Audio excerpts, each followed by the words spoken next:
Впевнений, що у відновленні суверенітету та територіальної цілісності України, а з нею і авторитету міжнародного права, важливу роль має відігравати саме ООН.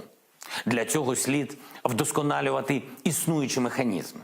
Неприпустимо, коли суверенітет незалежної держави порушує один з постійних членів Ради безпеки ООН.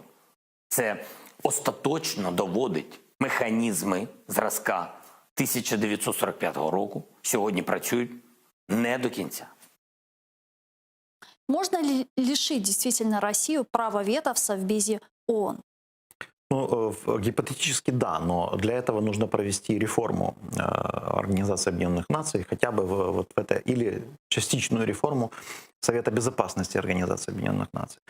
Но я должен похвалить все-таки президента Украины, который вчера выступил с, в принципе, очень хорошим выступлением, да, промова, выступил, и чувствуется, он хорошо прочитал, очень артикулированно, убедительно, интересно, артистично, он недаром владеет актерским искусством. Но я бы все-таки акцентировал внимание на содержательной части, которую, чувствуется, готовило Министерство иностранных дел, и очень хорошо это подготовило. И Андрей Андреевич Пьянковский только что это тоже отметил. И вот реформа ООН, реформа системы ООН, это та тема, это вечная тема для современных дипломатов. Она начала обсуждаться еще там чуть ли не в 70-е годы прошлого века.